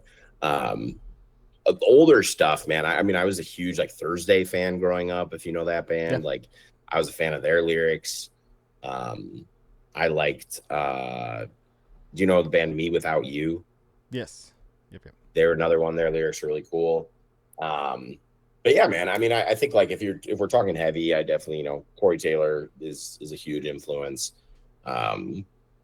Just because, like, if you're a vocalist, you gotta pay respect, dude. You know, Oh yeah, Corey's insane on all fronts. He's like the total yeah, package. he's the total package. But yeah, dude, I think that's I'd Okay. probably say that too. Nice. All right, hard question. This one sucks for Oh, everybody. Do you have a favorite lyric? It can be one of your own. It can be someone else's. You can have one of each if you have them ready. Yeah, it's a tough one. Let's think. I think the meanest lyric is a Glassjaw lyric. Do you like Glassjaw? Yes. That lyric that they have, it's like suck the head of this dick that comes lead. That's like a crazy one. That's one of the hardest lyrics ever, in my opinion. I think, dude. I'm trying to think. I love, like, I mean, yeah, I don't know. I don't know. If I was to do my own, I like our song Ignite the Underground. I say holy shit at the beginning. That's kind of fun. That's kind of fun. No, I don't know. I think like just the smarter wordplay for me is cool. I'd have to like look deeper. Like Keith Buckley had a line that he does where he says we're like Metallica without the drugs. That's a cool line. That's cool. I like that. But I just like shit that's like the shit that just, you know, clicks in your head a little bit more. Like if we're thinking like to like, for me, some of the stuff that I think is cool is not always just like a lyric. Like I think the arf arf in Knocked Loose, that I think was genius. I think shit like that. Like, do you know the band Tribal Gaze? Mm-mm. They're such a sick band. Oh my God. But the vocalist has a like a part where he does this like grunt kind of thing. I'm not going to try and even attempt it, but it's like shit like that sometimes resonates with me a lot. I like, do you like the band Baroness? Mm-hmm. Baroness, they have that line where they're like, heroin, where did you take my friend? That's like, to me, like super powerful. There's a Touche Amore lyric that's like, I need reminders of the love I had. I need reminders, good or bad. That's really good. I think that's like super relatable. Or the love I have, because I think that line for me is super relatable, because there's times in your life where you're like, you feel like everything sucks, and you're like, you have to remember people care about you, whether you think they do or don't. And someone somewhere gives a shit about you, and you know, like that's good to remember when you feel really low. But I just like, I like more just notable stuff that is going to stick with you and, you know, make you remember shit. And I think that's what's always stuck with me. I like, you know, there's so many people equal shit, Slipknot, like that's, dude, like yelling people equal shit over and over again is like genius, you know, like how smart of a lyric and how pissed of a lyric, you know, like it's just like, or if you're 555, I'm 666, like those kind of shit that you're like, these are iconic, memorable, genre defining lyrics, and they're so simple. They're so simple, and they all share something in common. You can understand what the fuck the singer's saying. Back to my point. Yeah, going back to what we said earlier. Okay. Hell yeah, I love it. All right, what kind of tips do you have for songwriters as far as like lyrically, flow, cadence, you know, all that good stuff? I think I'd probably say kind of what I was saying before. Like, think about what makes sense for the song. Think about what's going to fit the riff, and try your hardest not to just mirror the riff. Like if it's a riff or a pattern over a breakdown, it can sound cool if your lyric goes exactly over the, let's say, the chugs. I think there's a place for that for sure. There's some monster stuff that we do that where my vocals are identical to the, you know, double bass and the chug of the guitar, which can be super heavy sounding. But I think smarter lyrics are writing a pattern that fits over the riff or over the breakdown that basically amplifies the breakdown. So if it's something that's really heavy, for me, like especially in our kind of genre, like I love lyrics that are happening in between the chugs, right? So you have some breakdown, a lot of cymbal fill in the middle. If your cymbals are really open, that's all you. Like that is all your job. Your job is to find a lyric that as soon as that cymbal, it's just cymbal and you have a lyric that the crowd is going to fucking jump in on because you wrote it so well in between those chugs. You know what I mean? Like in between that, I think that really sticks with people. Like if you think of like Amir does it pretty well too, like the "Won't You Be My Bride," right? Like he's only matching the chugs certain times, but most of his lyric is happening in between where you can really hear him. So I think if I was to give advice, you need to amplify the song, not like just blend into the song. Think about like where can my lyrics and where can my vocals take this song? I've got this structure, I've got this format. I know this is heavy. So what can I do to take it to the next level? What can I do to be a little bit more on the cutting edge of like people are going to remember it? And it's also like, you know, I'm not just doing like a exact choppy pattern, you know? Yeah. Hell yeah. Great advice. I love it. Okay. Yeah. Do you have, so there's a flip side of this question. Do you have a favorite part to perform live vocally? And on the other side, when we're in the studio, sometimes we don't think about breathing and doing it live. Is there a part that you don't necessarily hate, but you kind of dread because you're like, this is rough to pull off live. Like it's a little tricky. Yeah, dude, all of Cold Below is rough to pull off live. We have 4 demo tracks out, still very early stages, but the band's only been around for like a year maybe. But like Cold Below, I made the mistake of writing the lyrics and positioning the lyrics in the studio. So when we got to doing it live, I was like, oh no, I have over lyricked this song, which is a huge, huge thing that vocalists can do, is you can over lyric where there's just vocals in every single part of the song, which is, you don't need to do that. But I think that I like over lyric songs, like we have a song called Doom Consumes. If you check it out, the vocals are happening the whole song. And like, I listen to that song now and I'm like, dude, I could have chopped like so much of this shit. But I think that's probably harder. And then the other part you said was like a favorite part to do live. For me, anything the crowd knows is always going to be my favorite part. Like when we, you know, Ignite the Underground and Monsters, the holy shit part at the beginning, kids love to sing that with me. So like, that's always been huge. That's my absolute favorite part to do. We have a line in Ignite the Underground where I say, born in the sickness, born in the slime. That's another one that I love to do because kids have always resonated with that line. It's kind of funny, kind of goofy line, but I don't know it.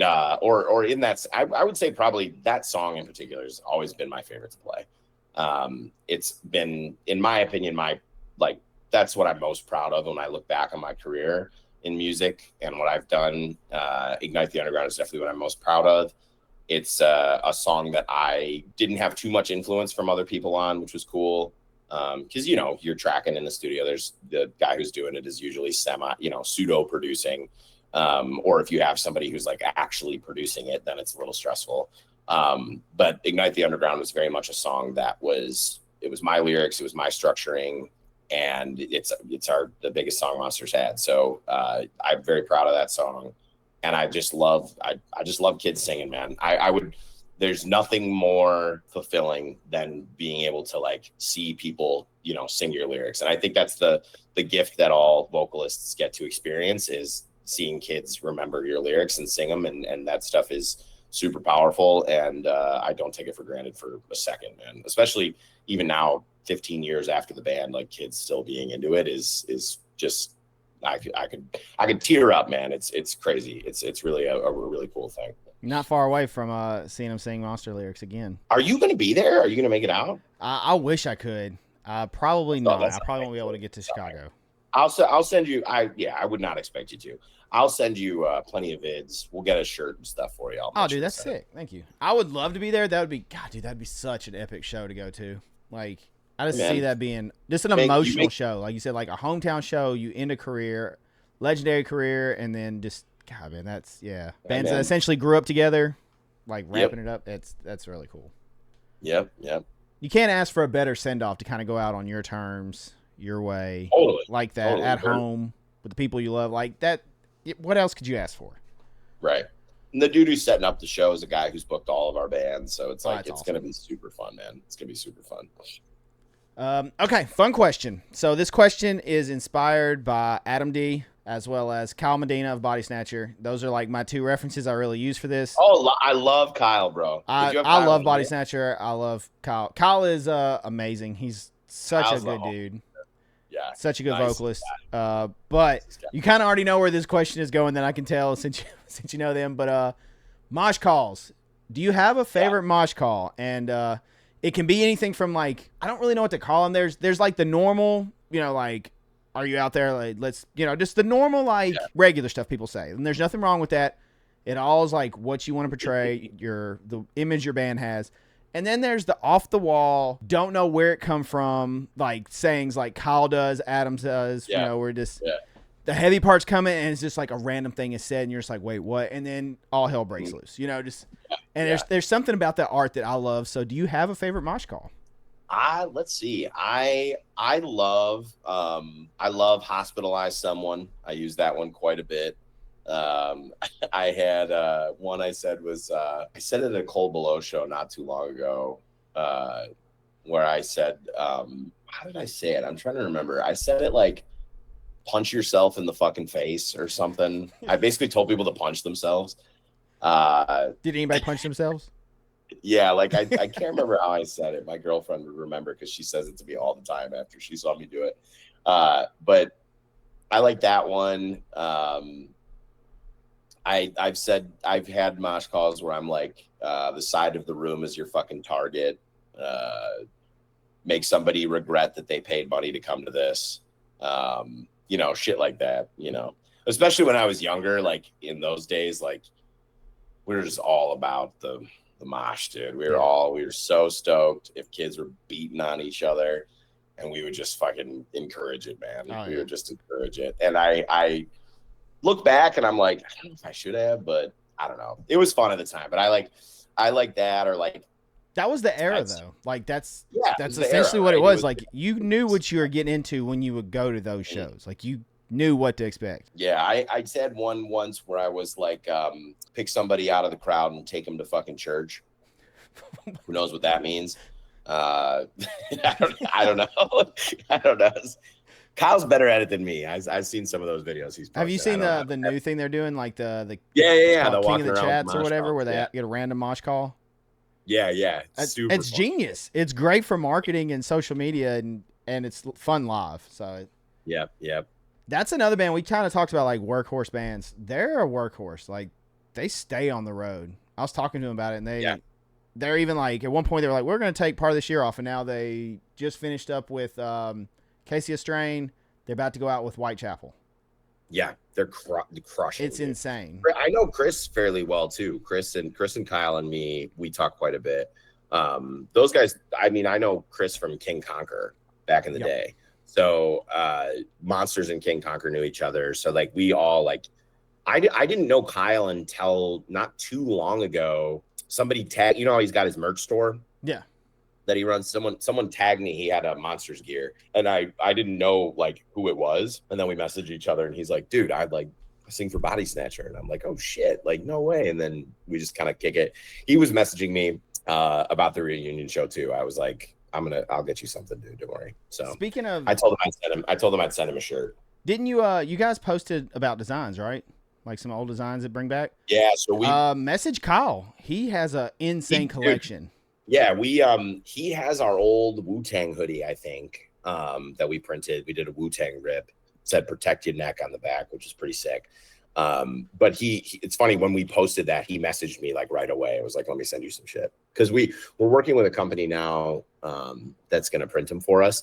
And they were like, if you just send us some of your designs, because I told them, I'm like, I don't have anything, dude. I don't have any files. I have no PNG files. I have nothing. So I'm like, they're like, if you just send us some designs, we can kind of make it off of that. So that's why I posted. I was like, if anyone has old shit, we're going to print it. So right now we're juggling like 2 designs or so that we'll post when they're ready, so people will see them. But I'll make sure to get you some, man. Oh, dude, that's awesome. Thank you so much. I appreciate it. Yeah, of course. All right. Fun sports inspired question. Dude, I got to tell you, I don't watch sports. It's okay. It's okay. Okay. Like okay. it's all right. So a lot of times athletes are superstitious, right? Like they'll have to wear like a certain pair of socks, or they'll have to do whatever before the game, like to get ready. Like kind of like you said, the placebo effect, right? Like they could probably go out and still perform fine, but I guess that headspace to make that comfort. Is there any pre-show or studio rituals you had to do to kind of get you where you needed to be, like superstitious wise? It can be anything from show shoes, show clothes, fist bump. Just to kind of give you some examples. One band would not say anything about it being a good show until they were out of the city because they couldn't jinx anything within the city. Oh, really? Wow. Let's see. Push-ups were one. Shot of Jameson before the set. I probably can't guess who that was. Shot of Jameson and a beer, I believe. I could be wrong. Oh, yeah. It was something along those lines. But stuff like that. It can be, everything from the fist bump to, all right, boys, whatever. This is going to sound so... I'm going to sound like a douchebag, so I'll just follow my sword here. I typically want to play with either like a tank or something sleeveless on. Okay. I don't know. Like if I can like show a little gun, I feel a lot cooler. Meaner. Like I don't know why. Like I always am gonna prefer to wear a tank. If I remember, it's also cooler probably too because it gets stupid hot on stage. Yeah. But like I'm big into cutoffs on stage. There's times where we would be playing a show and like I would see a band or something. I'm like, oh, this band's sick, and then I'd want to wear their shirt. Like I would want to do that. I try to do that too. Like if I could help like promote a band, I'll be like, oh, cool, I'll wear the shirt. But like I would buy the shirt there and then cut off the sleeves before I even take so I buy it immediately, cut the sleeves off, and then go.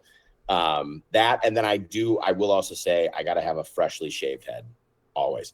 Okay. Like this is a little long for me. You can see that hairline. Yeah.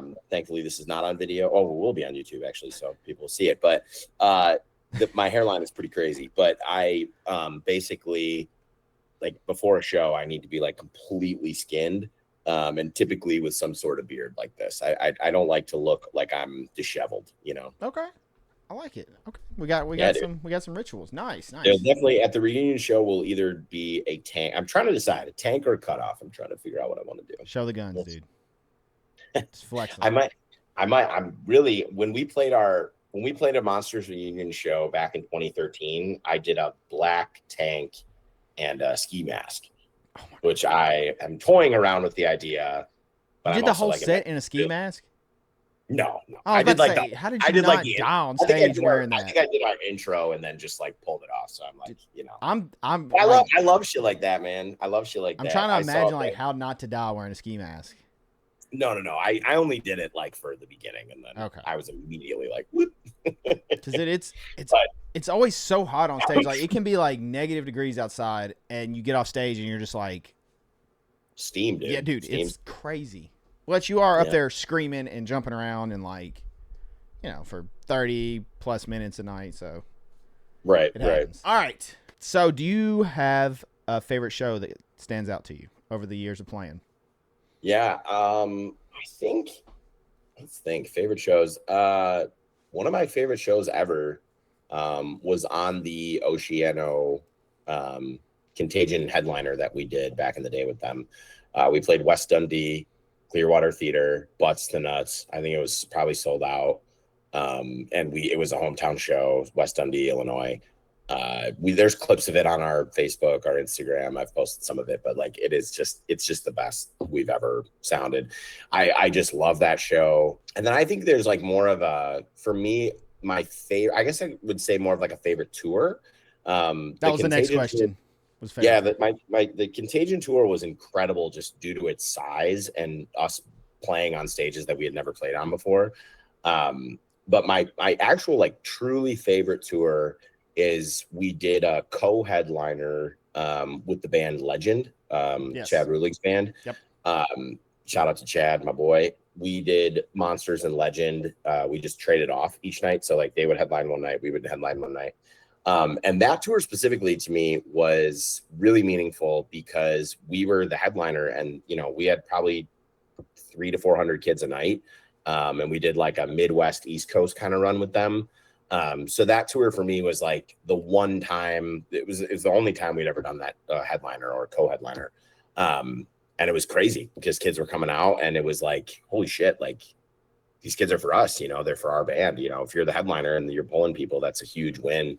So that tour specifically meant a lot to me and was really cool. And Legend was our like great friends at the time. I think we toured with Legend more than any band in the world. Like we would make jokes every tour. It'd be like first show, we're like, fuck you guys again. Like, because we just did our management and their management would just put us on everything. And then me and Chad, at the time, I had like a dermal piercing, and I think he did too. And we like both were these bald dudes, and people would mix us up all the time. Except he had way more tattoos and was a lot cooler than me. But we just did these tours all the time. So like doing this co-headliner was like very much like kind of our like, you know, was us, like we were driving it. So this is probably my favorite tour. And then like our last show, Monsters Farewell show, was super surreal. That was crazy.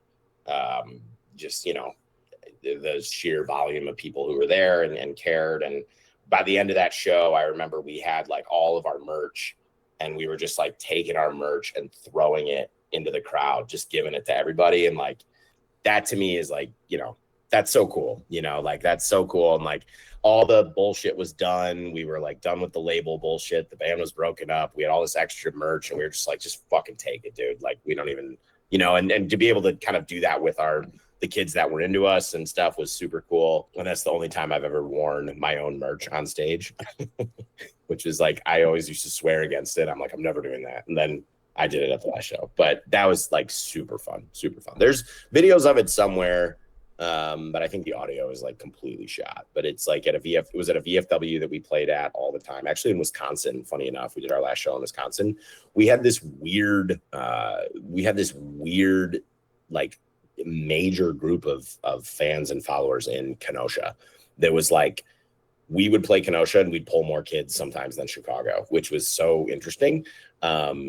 But hey, I mean, I'm grateful for anyone coming, but it was just so interesting. So we decided to do our last show at that venue because we had such a fan base there. Like we would play there. Maybe we would do like a come home from tour show or a tour kickoff show from there, and it would always be packed. So it would be like super good to get the energy going. So we did one final show there, which was just, it was just awesome, dude. It was so cool. And it was so nice to like end on that high note and like kind of start my life and get into the career world and get a job. But it was like this kind of big farewell to it. And now, you know, 15 years later, dude, we're gonna say hello again. So that's pretty cool. Dude, I can't wait to hear the stories from the show. I know there's gonna be plenty. I kind of feel like I know a couple answers possibly, but I could be really wrong. But some of your favorite bands to tour with? Yeah, I mean, we loved obviously touring with Oceano. Just we're friends with them outside of the music world, right? So like, you know, that was so awesome touring with those guys. Dude, you know who was a blast to tour with was Shia Halud, if you're familiar with them. We did a Shia Halud tour. Those guys were so funny because they did not like us musically. Like they are old. Like do you know much about that band? Or like they've been around forever. Like they've been here since the 90s. Matt Fox is in Marauder, if you're familiar with that band. Another like hardcore band that he's in. But Matt was like probably 15 years older than us. And I don't know why, but Shia Halud and Monsters just like had this little buddy. Like we just like clicked so well. We had like the same style of humor. Like our guitarist Andrew is like a huge like shredder, so he's like into all like sorts of like old like Metallica, Iron Maiden, Megadeth, like, and so was Matt. So like Andrew, our guitarist, was probably like 18 and Matt is like 37, and they're like both like sitting there like just geeking out over shredding. And I remember Matt Fox said to me, he was like, dude, I gotta be honest with you, man, I hate your fucking music. I was like, you know, Matt, I don't think it's for you, man. To be honest, I don't think this music's for you. And he was like, but you guys are the shit. And I was like, dude, we feel the same. And like, there was always just this good vibe with them that was so fun. We were also, I mean, Within the Ruins was another one we were super close with. They were like a big brother to us. We were really close with the Dr. Acula guys. We did some tours with Dr. Acula. Like, shout out to Casey. Shout out to Are they doing something? Are they coming back? Is there something going on? I don't know. I haven't caught up with them in forever. I talked to Casey. They had 2 vocalists, if you remember, at one point. When they were on Victory, we did like 3 different tours with them. Those are our fucking boys. Casey filled in for me when I had a friend pass away and had to fly home from tour, and Casey did the set for us like 3 times, which was awesome. Like I wish there was video of it because I've never seen my own shit performed by somebody else, and that dude's a killer vocalist. So it would be so sick. But like we were super tight with them. I mean, yeah, I'm looking up at my tour passes over here. The Lionheart guys, we were super tight with. They were fun. We were super tight with Molotov Solution. We did Molotov Solutions Headliner, which was a blast. But yeah, I don't know. There's just certain bands that we just like really clicked with, and like Shia Hulud was randomly one of them. And then probably Legend. Legend was probably the closest friends that we had. Like I still talk to Chad pretty regularly. That's awesome. Dylan, their drummer, he's coming to the reunion show. But like Monsters and Legend was very much kind of a brother band. There's no feeling like connecting with a band on tour and just hitting it off. Like just connecting like you've known them forever. It's just like everything, the chemistry just works, and it makes it so much better of an experience when you have like, you know, that group just going through the shit together, essentially. Going through it, man. Yep. Because tour, like you said, tour is rough. And speaking of which, what is some advice for musicians and vocalists wanting to tour? Let's see. Because like you said, it is brutal. It's not all. I know a lot of kids, like, especially me growing up, like before I got into band stuff and like into the nitty gritty of it, like you think of the rock star life, you're just like, oh, you're gonna get to go do all this cool stuff, and it is not like that. It's a lot of, like you said, vans and sleeping in parking lots. I think the biggest advice is you better be ready to be really bored a lot. Like you're not gonna have any money unless you're really doing well. And you better be ready to sit in a parking lot for a long time. There are two activities on tour: playing your show and getting to the next show. And in between those two activities, there ain't shit to do. So you got to figure it out. And back when I was on tour, I was broke as shit. So I couldn't really do anything. So a lot of it was just sitting around, dude, you know? So I would say if you're thinking about doing it, just really ask yourself. And then I think the other part would be, ask if you're okay with playing for no one, because you probably will play for no one. And that's okay. That's okay. But are you okay with that? Are you going to be able to handle that if there's nobody showing up? Or are you going to be like, this is stupid, I want to go home? And don't expect anyone to give a flying fuck that you're on tour. Like literally, who cares? Because think about it. When I was a local band and a touring band would come through, I didn't, you know, I was like, okay, cool. You know, it never like made me that like. And I think touring bands are like, well, we're on tour right now. You got to like help us with a place to stay. And it's like, people don't care, man. Like there are nice people who will help you, but just be prepared that you might not be as much of top of the food chain as you think. Yeah. And also I would add, like, be able to get along with your bandmates, because you're in very close quarters for very long periods. Like you said, a lot of riding and a lot of sitting, and you're all in each other's space. So you have to be able to coexist pretty well. All right. Sure. Awesome.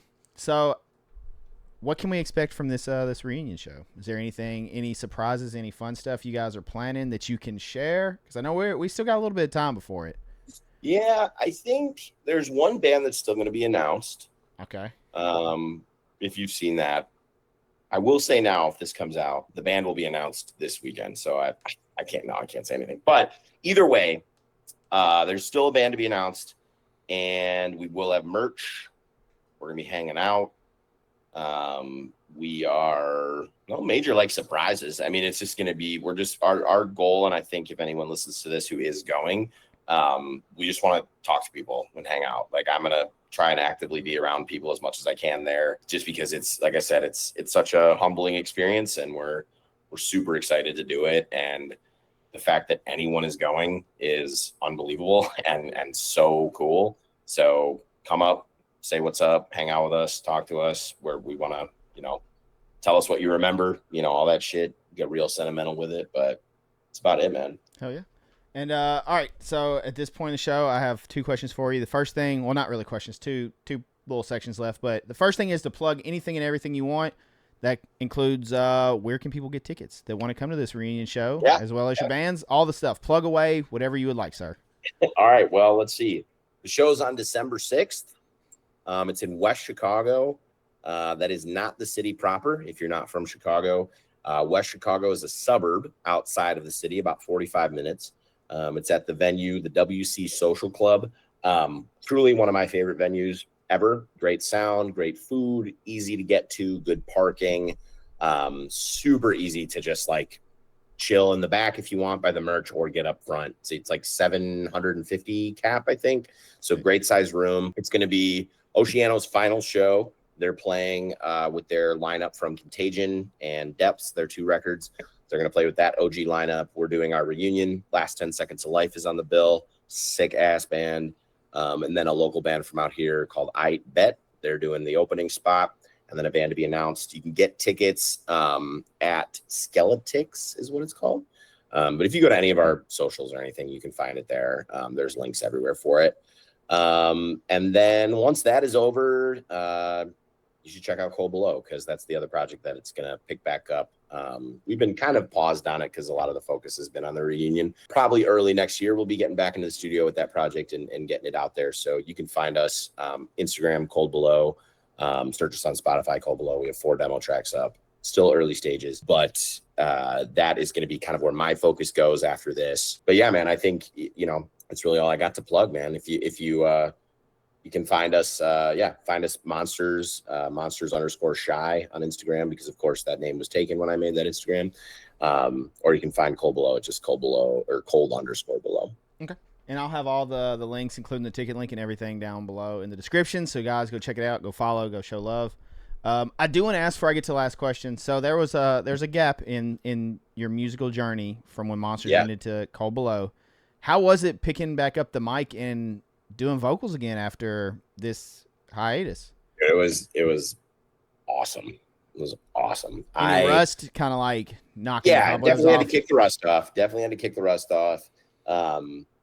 And going into making music just for fun, instead of like, I'm going to make this a band and tour and get signed and put it all that, like doing it for fun is so cathartic and so relaxing. And just like, I don't think I realized how dormant that side of myself was. Just because I really just kind of left that world and got a job. And the job that I got after Monsters, it moved me around a bunch. So I was living in a couple different states, making a ton of cool friends and connections and stuff, but nobody was really, I wasn't really involved in music or even going to shows. I was very much on the outskirts of it, more like just living that normie lifestyle.